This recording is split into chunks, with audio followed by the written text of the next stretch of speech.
Assalamualaikum warahmatullahi wabarakatuh. Perkenalkan, kami dari kelompok 2 Praktikum Fisika Dasar. Pada kesempatan kali ini, kami akan memaparkan hasil praktikum kami, yaitu osiloskop. Boleh dilanjut? Nah, sebelum itu, kami akan memperkenalkan diri terlebih dahulu dengan saya, Nida Nisrina, dan rekan saya. Dengan saya Elsa Rolas Naibaho. Dengan saya Ardansa. Dengan saya Ria Samelia. Saya Najwa. Oke, boleh dilanjut? Nah, selanjutnya akan dipaparkan oleh rekan saya. Baik, yang pertama yaitu tujuan. Tujuan praktikum osiloskop ini adalah yang pertama mengetahui fungsi osiloskop, yang kedua memahami prinsip kerja osiloskop, yang ketiga merancang dan menerangkan terjadinya pola Lissajous, dan yang keempat menghitung frekuensi suatu sumber tegangan dengan menggunakan pola Lissajous. Selanjutnya yaitu alat dan bahan yang diperlukan pada praktikum kali ini, yaitu yang pertama osiloskop, yang kedua generator, yang ketiga sumber tegangan AC atau transformator, yang keempat sumber tegangan DC atau baterai atau power supply DC, yang kelima multimeter, yang keenam satu set kabel penghubung, dan yang terakhir kertas milimeter. Selanjutnya dijelaskan oleh rekan saya. Oke, selanjutnya ada teori dasar. Osiloskop atau disebut osiloskop sinar katoda atau cathode ray oscilloscope yang biasa kita singkat sebagai CRO merupakan alat yang digunakan untuk melihat dinamika besaran sebagai fungsi waktu secara visual. Dengan menggunakan osiloskop ini, harga suatu besaran dapat dilihat setiap saat sepanjang waktu berjalan terus. Dengan mengukur besarnya pergeseran atau insutan bintik terang yang ditimbulkan oleh berkas elektron yang mengenai layar dari kedudukan normalnya, maka besaran sinyal dari suatu sumber dapat ditentukan. Bintik terang ini sama halnya jarum penunjuk pada voltmeter. Simpangan atau pergeseran bintik terang dibuat ke arah vertikal, sedangkan pergeseran mendatar sebanding dengan laju pertambahan waktu. Boleh di next? Selanjutnya, osiloskop pada dasarnya mempunyai 5 komponen utama, yaitu yang pertama itu ada tabung sinar katoda atau cathode ray tube yang biasa kita singkat sebagai CRT. Yang kedua itu penguat simpangan Y atau Y amplifier. Yang ketiga penguat simpangan X atau X amplifier. Yang keempat itu pembangkit tegangan basis waktu atau time based generator. Yang kelima itu pengatur berkas atau BM control. Selanjutnya itu yang pertama ada tabung sinar katoda atau cathode ray tube atau CRT. CRT berbentuk seperti corong atau funnel dengan ujung kanan datar dan tampak sebagai layar untuk gambar yang ditampilkan. Bisa dilihat dengan gambar yang di atas. Sisi bagian dalam layar dilapisi zat pendar atau fluorescence yang mengeluarkan sinar bila dikenai elektron. Pada layar tabung terdapat sejumlah elektroda yang dapat mempengaruhi gerak elektron sebelum mencapai layar. Boleh di next? Elektroda paling kiri disebut senapan elektron atau elektron gun, yang dapat melontarkan elektron ke kanan dalam berkas yang sempit. Selanjutnya ada penguat simpangan Y atau Y amplifier. Penguat ini berguna untuk memperbesar sinyal input untuk mempertinggi kepekaan CRO. Kepekaan ini dinyatakan dalam MV per skala. CRO dengan kepekaan 20 MV per skala dengan jarak antara garis-garis skala 6 mm mempunyai arti bahwa pada kepekaan input paling tinggi atau tegangan input 20 MV menghasilkan simpangan di layar sejauh 6 mm. Dengan mengubah-ubah kepekaan input, maka daerah pengukuran dapat diperluas beberapa ratus volt sesuai keperluan. Boleh di next? Selanjutnya, penguat simpangan X atau X amplifier. Penguat ini digunakan untuk memperkuat simpangan mendatar atau horizontal. Pada saat osiloskop diberi kedudukan untuk menerima atau menampilkan sinyal dari luar pada simpangan horizontalnya, penguat simpangan X ini mempunyai gain yang kecil dibandingkan dengan penguat simpangan Y, sehingga penguat ini mempunyai kepekaan yang lebih rendah. Boleh di next? Selanjutnya ada pembangkit tegangan basis waktu atau time based generator.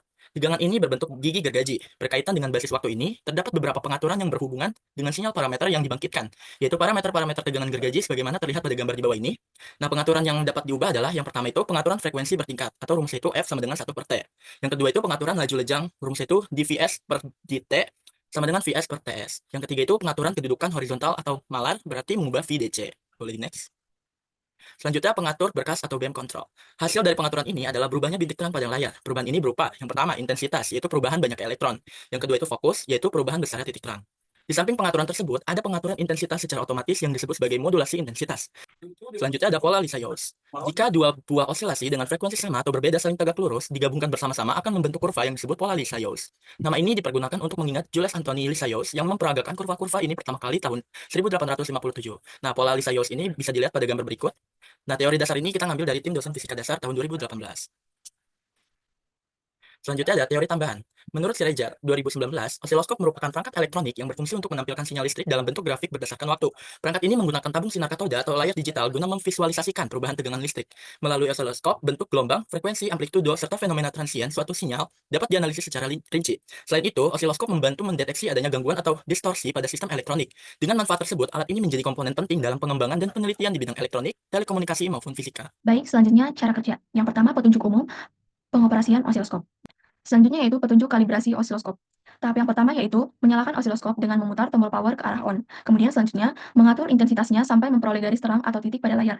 Jangan menggunakan intensitas yang terlalu besar dalam mengatur posisi garis yang berada di tengah-tengah dengan memutar tombol posisi atas bawah dan tombol posisi kanan kiri.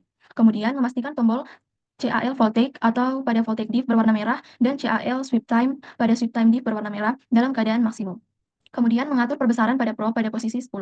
Kemudian yang kelima yaitu memastikan posisi input untuk CH1Y atau CH2X. Jika CH1Y akan digunakan, mengatur posisi tombol mode pada CH1Y dan tombol source pada posisi CH1Y dan sebaliknya. Jika CH2X yang digunakan, mengatur posisi tombol mode dan tombol source pada CH2X.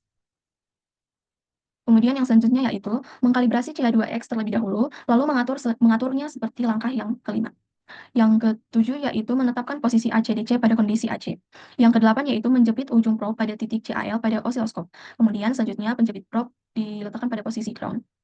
Kemudian mengatur posisi gambar pada layar dengan memutar tombol posisi atas bawah dan tombol posisi kanan kiri pada channel yang akan Anda gunakan.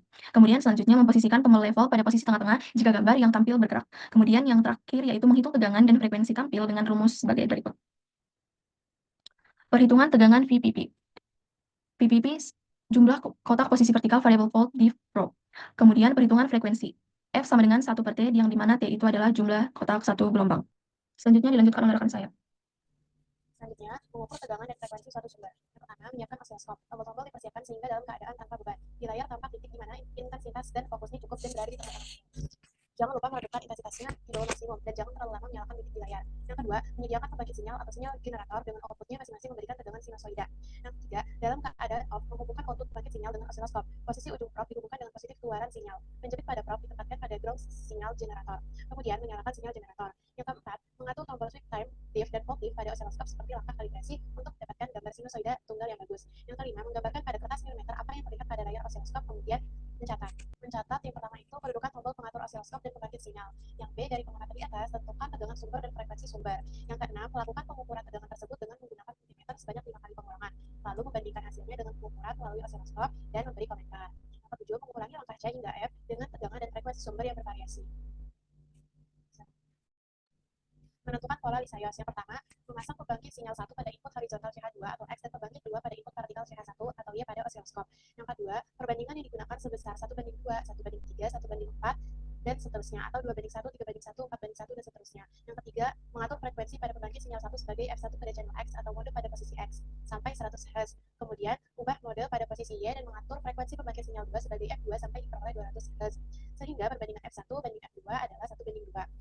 Yang keempat, kemudian memutar tombol time diff pada posisi XY dan mengatur mode pada posisi 2. Yang kelima, mengatur volt diff untuk mendapatkan gambar bujur sangkar. Yang keenam, menggambar tampilan pada beberapa posisi. Yang ketujuh, melakukan untuk perbandingan. Yang kedelapan, membandingkan data Anda dengan referensi yang ada. Selanjutnya, bagian E, yaitu pertanyaan awal. Boleh di next?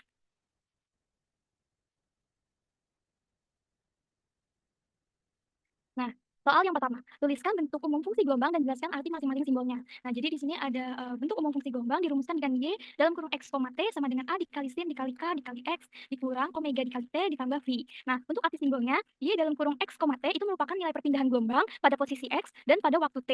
Nah, kemudian A itu merupakan amplitude gelombang dikali sin dikali K merupakan bilangan gelombang dan K ini mempunyai rumus 2 pi per lambda, di mana lambda ini merupakan panjang gelombang.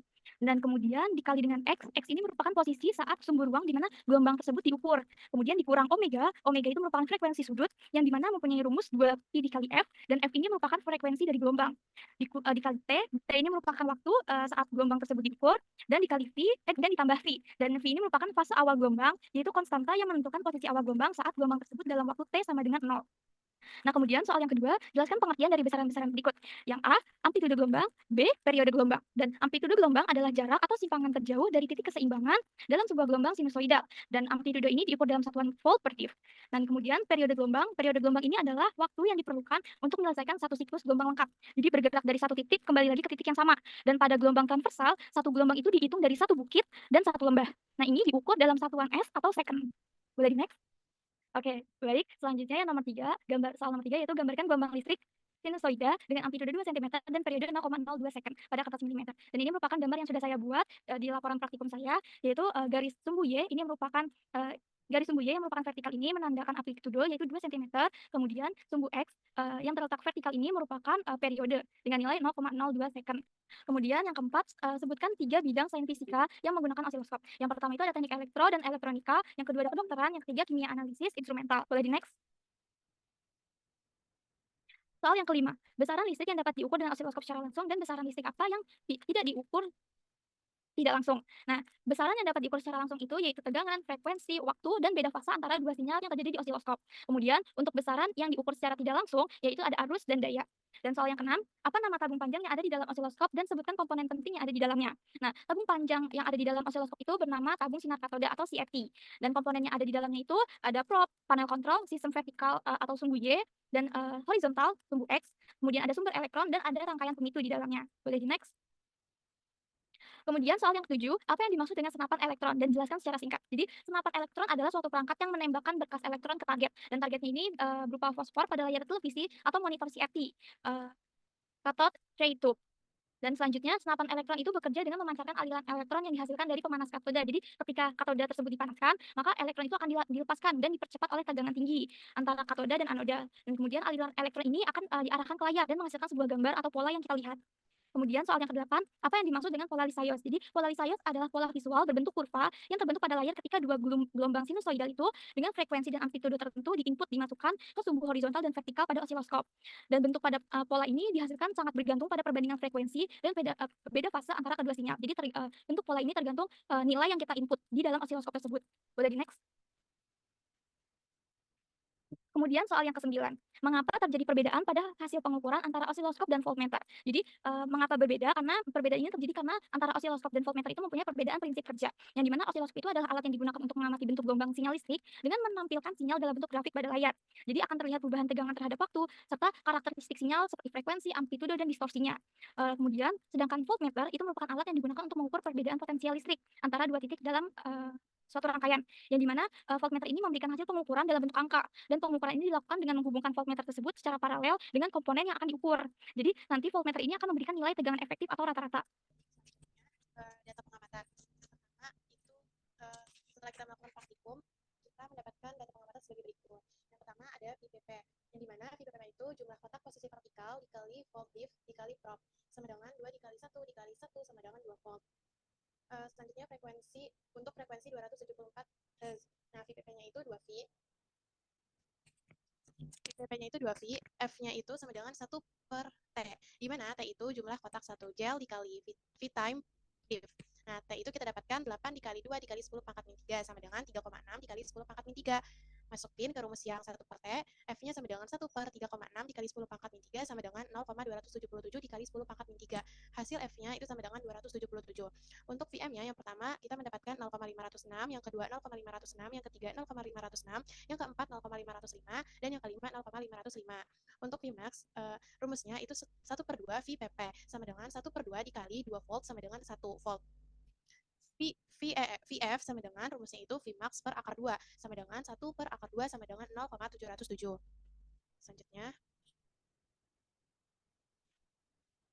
Selanjutnya kita cari VPP yang kedua, itu jumlah kotak posisi vertikal dikali volt diff dikali probe sama dengan 1,4 dikali 1 dikali 1 sama dengan 1,4 volt. Nah, untuk frekuensi 502 Hz itu VPP-nya kan 1,4 volt.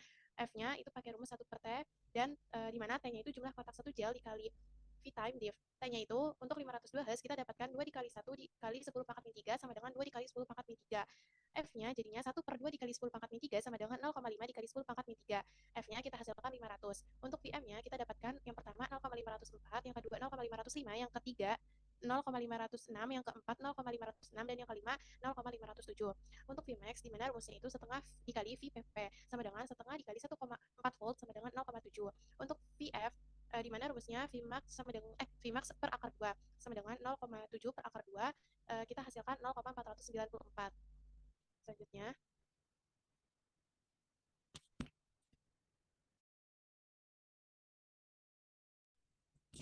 polarisaios terhadap sumbu Y. Untuk perbandingan 1:1, 1:2, 1:3, dan 1:4, pada F1 kita dapatkan 305, 305, dan 305, dan 305. Untuk F2-nya, untuk 1:1 itu 305, untuk 1:2 itu 606, untuk 1:3 itu 909, untuk 1:4 1214. Terhadap sumbu X untuk perbandingan untuk F1, untuk perbandingan 2:1 itu 601, untuk 3:1 itu 904, untuk 4:1 itu 1202. Nah, untuk F2-nya pada 2:1 itu 300, 3:1-nya itu 300, 4:1 itu 300. Selanjutnya. Baik, selanjutnya bagian G yaitu pengolahan data. Yang pertama itu ada data tunggal. Yang pertama A yaitu frekuensi osiloskop dengan NST yaitu 0,01 Hz. Yang pertama frekuensi 274 Hz, delta F sama dengan delta H sama dengan 1/2 dikali NST, yaitu 1/2 dikali 0,001, menghasilkan 0,0005 Hz. Untuk KSR-nya, KSR sama dengan delta F per F dikali 100%. Jadi 0,0005 dibagi 274 dikali 100%, menghasilkan 0,00018%. Nah, ini merupakan 4 AP. Jadi F yang didapatkan yaitu 274,0 plus minus 0,005000 Hz. Lalu yang kedua, dengan frekuensi 502 Hz. Delta F yaitu sama dengan 1/2 dikali NST, yaitu 1/2 dikali 0,001, menghasilkan 0,0005 Hz. Untuk KSR-nya, delta F dibagi F dikali 100%, sama dengan 0,0005 dibagi 502 dikali 100%, menghasilkan 0,00099%. Ini mendapati 4 AP. Jadi F yang didapatkan yaitu 502,0 plus minus 0,005000 Hz. Next. Baik, selanjutnya bagian G yaitu pengolahan. Yang B yaitu tegangan osiloskop. Untuk sumber tegangan 3V, VEF sama dengan 0,707. Untuk sumber tegangan 6V, VEF sama dengan 0,494. VEF yang pertama yaitu 0,707, delta VEF sama dengan 1/2 dikali NST. Jadi 1/2 dikali 0,1 menghasilkan 0,05V. 0,05 volt. Untuk KSR-nya sama dengan delta VEF per VEF dikali 100%, sama dengan 0,05 dibagi 0,707 dikali 100%, menghasilkan 7,072%, mendapati 2 AP. Jadi VEF sama dengan 0,707 plus minus 0,050 volt. Untuk yang kedua yaitu 0,494, delta VEF sama dengan 1/2 dikali NST. 1/2 dikali 0,1 sama dengan 0,05 volt. Untuk KSR-nya sama dengan delta VEF per VEF dikali 100%, sama dengan 0,05 dibagi 0,494 dikali 100%, mendapatkan 10,121%, merupakan 1 AP. Jadi menghasilkan VEF sama dengan 0,494 plus minus 0,050 volt. Boleh di next. Selanjutnya yang C yaitu tegangan peak to peak Vp min P. Sumber tegangan 3V yaitu Vp min P sama dengan 2 volt. Untuk sumber tegangan yang 6V, Vp min P-nya sama dengan 1,4 volt. Yang pertama yang 2 volt. Delta Vp min P sama dengan 1/2 dikali NST. Jadi 1/2 dikali 0,1 menghasilkan 0,05 volt. Untuk KSR-nya Vp min P per Vp min P dikali 100%. Jadi 0,05 dibagi 2 dikali 100%, sama dengan 2,5%, mendapati 2 AP. Dan untuk Vp min P sama dengan 2,0 plus minus 0,050 volt. Untuk yang kedua, Vp min P 1,4 volt. Untuk delta Vp min P sama dengan 1/2 dikali NST, jadi 1/2 dikali 0,1 menghasilkan 0,05 volt. Untuk KSR-nya, KSR sama dengan delta Vp min P per Vp min P dikali 100%, sama dengan 0,05 dibagi 1,4 dikali 100%, menghasilkan 3,57%, mendapati 2 AP. Dan untuk Vp min P sama dengan 1,4 plus minus 0,050 volt. Baik, untuk data majemuk selanjutnya akan dijelaskan oleh teman saya. Baik, selanjutnya di sini ada data majemuknya. Yang pertama, kami menghitung sumber tegangan 3 volt dengan frekuensi 274 Hz. Kami melakukan beberapa percobaan, yaitu 5 kali percobaan, di mana menghasilkan V multimeternya tertera pada gambar, dan juga V multimeter yang dikuadratkan juga tertera pada tabel. Jumlah dari V multimeternya ini adalah 2,528 volt, sedangkan untuk jumlah V multimeter kuadratnya ini 1,278158 volt. Lalu kita menghitung menggunakan data majemuk. Yang pertama, V-nya yaitu sigma V per N, yaitu kita masukin angkanya yang tadi 2,528 dibagi 5, hasilnya 0,5056. Lalu kita mencari delta V-nya. Delta V-nya ini menggunakan rumus 1 per N, akar N dikali sigma V kuadrat min sigma V dikuadratkan per N min 1. Lalu kita langsung masukin aja angkanya, dan didapatkan hasil 0,002449 volt. Nah, untuk KSR sendiri, langsung aja kita masukin delta V per V dikali 100%, dan menghasilkan 0,0484%, atau ini ada 4 AP. Sehingga untuk V hasil akhirnya itu 0,5056 plus minus 0,002449 volt. Nah, yang kedua itu sumber tegangan 6 volt dengan frekuensi 502 Hz. Di sini juga tertera pada tabel, kami melakukan 5 percobaan dengan hasil V multimeter itu tertera pada gambar, jumlahnya itu 2,528, dan juga V multimeter kuadratnya ini hasilnya 1,278162. Lalu kita langsung menghitung V-nya. Yang pertama yaitu sigma V per N, yaitu 2,528 dibagi 5, hasilnya 0,5056 volt. Selanjutnya delta V-nya yaitu 1 per N, akar N sigma V kuadrat dikurang sigma V dikuadratkan per N min 1. Nah, sehingga dihasilkan itu 0,00509902 volt. Lalu untuk KSR-nya dengan rumus delta V per V dikali 100%, itu 0,00509902 dibagi 0,5056 dikali 100%, sehingga menghasilkan 0,100851%, atau 3 angka penting. Sehingga dihasilkan V akhirnya yaitu 0,506 plus minus 0,000510 volt. Selanjutnya akan dijelaskan oleh rekan saya.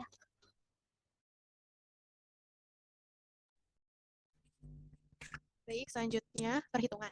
Yang pertama, hitung besar tegangan dan frekuensi yang terukur dengan osiloskop dan tegangan yang terukur dengan voltmeter, lalu bandingkan. VPP itu dengan rumus jumlah kotak posisi vertikal dikali voltif dikali prop. Kita hasilkan 2 volt untuk sumber tegangan 6 volt dengan frekuensi 502 Hz. Selanjutnya, tegangan yang diukur di voltmeter adalah VMRS yang besarnya sama dengan F sama dengan 274 Hz dengan VPP-nya itu 2 volt. Rumus VRMS itu sama dengan setengah dikali VPP per akar 2 sama dengan setengah dikali 2 per akar 2, kita hasilkan 0,707 volt. Boleh di next? Selanjutnya, tegangan yang diukur di voltmeter adalah VMRS yang besarnya sama dengan untuk V sama dengan 502 Hz dan VPP-nya 1,4 volt. VRMS-nya bisa kita hitung setengah dikali VPP per akar 2 sama dengan setengah dikali 1,4 per akar 2. Lalu kita hasilkan 0,494975 volt. Nomor 2, beri komentar pola Lissajous yang Anda peroleh berdasarkan referensi lain. Boleh di next? Nah, pola Lissajous yang dihasilkan dengan menggunakan perbandingan 1:1, 1:2, 1:3, 1:4, 2:1, 3:1, dan 4:1. Pada frekuensi 1:1, itu terlihat satu gelombang oval memanjang, tanpa simpul dan perut secara vertikal. Pada frekuensi 1:2, kita hasilkan perpaduan dua gelombang yang masing-masing gelombang itu mempunyai 3 titik simpul dan 2 perut secara vertikal. Sedangkan frekuensi 2:1 itu akan menunjukkan pola yang sama, namun terbentuknya itu secara horizontal. Frekuensi 1:3 akan mendapatkan hasil perpaduan 3 gelombang, yang masing-masing gelombangnya mempunyai 4 titik simpul dan 3 perut secara vertikal. Sedangkan frekuensi 3:1 akan menghasilkan pola yang sama, namun terbentuknya secara horizontal. Frekuensi 1:4 akan mendapatkan hasil perpaduan 4 gelombang yang masing-masing gelombangnya mempunyai 5 titik simpul dan 4 perut secara vertikal. Sedangkan frekuensi 4:1 akan menghasilkan pola yang sama, namun terbentuknya secara horizontal. Dari hasil pengamatan dapat dilihat bahwa pola yang dihasilkan telah sesuai dengan referensi lain sebagaimana contoh pola Lissajous tersebut. Baik, selanjutnya adalah bagian analisis, di mana pada praktikum kali ini kami melakukan praktikum osiloskop dengan tujuan dan juga alat bahan yang sudah dijelaskan oleh rekan saya. Nah, osiloskop ini bekerja dengan menggunakan berkas elektron yang dibelokkan untuk menghasilkan tampilan visual sinyal listrik. Prinsip kerja osiloskop sendiri adalah dengan pengukuran sinyal, di mana osiloskop mengukur sinyal listrik yang akan diamati dengan menggunakan probe yang terhubung ke rangkaian listrik yang kemudian osiloskop ini memperkuat sinyal yang diukur dengan sirkuit penguat dan dilanjutkan dengan sinyal yang diperkuat itu dipantulkan pada layar osiloskop melalui tabung sinar katode. Nah, yang terakhir, sinyal listrik yang dipantulkan pada layar osiloskop ini ditampilkan dalam bentuk grafik yang disebut gelombang. Boleh dilanjut? Langkah kerja pada praktikum kali ini juga sudah dijelaskan oleh rekan saya. Yang pertama dimulai dengan petunjuk umum pengoperasian osiloskop dan petunjuk kalibrasi osiloskop. Kemudian ada perhitungan tegangan dan juga frekuensi. Setelah melakukan percobaan mengukur tegangan dan juga frekuensi suatu sumber, kami menentukan pola Lissajous. Nah, berdasarkan hasil dari pengamatan, kami mendapatkan hasil, yaitu pada percobaan mengukur tegangan dan frekuensi suatu sumber, ada 2 data yang dihasilkan. Yang pertama, VPP-nya ini 2 volt dan frekuensinya 274 Hz. Lalu pengukuran VM-nya dengan 5 kali percobaan berturut-turut dihasilkan 0,506 sebanyak 3 kali dan 0,505 sebanyak 2 kali. Dengan Vmax-nya itu 1 dan VF-nya itu 0,707. Untuk data yang kedua, yaitu VPP sama dengan 1,4 volt dan frekuensinya 502 Hz. Lalu pengukuran VM-nya ini, kami juga melakukan 5 kali percobaan berturut-turut dihasilkan 0,504, 0,505, 0,506 sebanyak 2 kali, dan 0,507. Dengan Vmax itu 0,7 dan VF-nya itu 0,494. Nah, pada percobaan pola Lissajous, kami mendapatkan data terhadap sumbu X dan terhadap sumbu Y. Boleh dilanjut? Seperti yang terdapat dalam perhitungan, diketahui besar tegangan dari hasil pembacaan osiloskop atau VPP berbeda dengan hasil pembacaan voltmeter atau VRMS. Hal ini dikarenakan voltmeter mengukur V efektif dan arus listrik, yang mana besar tegangan yang diukur ini akan menghasilkan daya yang sama besar pada hambatan yang sama besarnya pula. Sedangkan pada osiloskop yang dihitung ini adalah tegangan peak to peak atau VPP, yang merupakan tegangan pada puncak gelombang listrik AC, yang dapat didefinisikan sebagai gelombang dengan fase, frekuensi, dan amplitudo yang berbeda. Boleh dilanjut? Dalam data yang diamati, dapat kita analisis bahwa semakin besar frekuensi, maka semakin banyak gelombang yang terbentuk. Misalnya, perbandingan 1:2 terdapat 1 gelombang bolak-balik. Pada perbandingan 1:3 membentuk 1,5 gelombang yang bolak-balik. Nah, hal ini sesuai dengan prinsip dan juga faktor-faktor yang mempengaruhi pola Lissajous. Pada percobaan kami ini terdapat sedikit kendala. Kendalanya yaitu sulit untuk membuat diam pola Lissajous pada layar. Untuk sarannya dalam percobaan ini adalah praktikan dapat lebih cermat lagi. Terima kasih. Boleh dilanjut? Ya, untuk pertanyaan akhirnya tidak ada pada praktikum kali ini. Selanjutnya akan disampaikan oleh rekan saya. Baik, selanjutnya yaitu kesimpulan. Yang pertama, fungsi osiloskop, yaitu mengukur besar tegangan listrik dan menghubungkan terhadap waktu. Yang kedua, mengukur frekuensi sinyal yang berosilasi. Yang ketiga, mengecek jalannya suatu sinyal pada sebuah rangkaian listrik. Yang keempat, membedakan arus AC dengan arus DC. Dan yang terakhir, mengecek noise pada sebuah rangkaian listrik dan hubungannya terhadap waktu. Yang yaitu prinsip kerja osiloskop. Prinsip kerja osiloskop ini menggunakan layar katoda. Dalam osiloskop terdapat tabung panjang yang disebut tabung sinar katoda atau cathode ray tube atau CRT. Secara prinsip kerjanya ada dua tipe osiloskop, yaitu tipe analog dan tipe digital. Masing-masing memiliki kelebihan dan keterbatasannya. Kemudian yang ketiga yaitu polaris Sayos terbentuk ketika dua gelombang harmonik sederhana bertemu pada dua sumbu ortogonal dengan frekuensi dan fase yang berbeda. Pola ini dapat digambarkan dengan persamaan parametrik XT sama dengan A sin AT ditambah D dan YT sama dengan B sin BT. Kemudian yang keempat yaitu untuk menghitung frekuensi suatu sumber tegangan menggunakan polaris Sayos, pertama-tama kita harus mengamati pola yang terbentuk pada osiloskop yang dihasilkan oleh dua sinyal tegangan dengan frekuensi dan fase yang berbeda. Polaris Sayos yang tertutup menunjukkan rasio frekuensi dapat diwakili dengan bilangan bulat seperti rasio 2:3 atau 3:2. Rasio frekuensi antara kedua sinyal ini dapat dihitung dengan rumus Fi F2 sama dengan A per B, di mana A dan B adalah rasio frekuensi dari kedua sinyal. Dengan mengetahui salah satu frekuensi, misalnya F2, kita dapat menghitung frekuensi sumber tegangan yang lainnya menggunakan rumus F1 sama dengan A per B dikali F2. Kemudian yang Berikut daftar pustaka yang kami gunakan. Baik, sekian pemaparan laporan praktikum osiloskop dari kami kelompok 2. Kurang lebihnya mohon maaf. Wassalamualaikum Assalamualaikum warahmatullahi Warahmatullahi wabarakatuh. wabarakatuh. Terima kasih.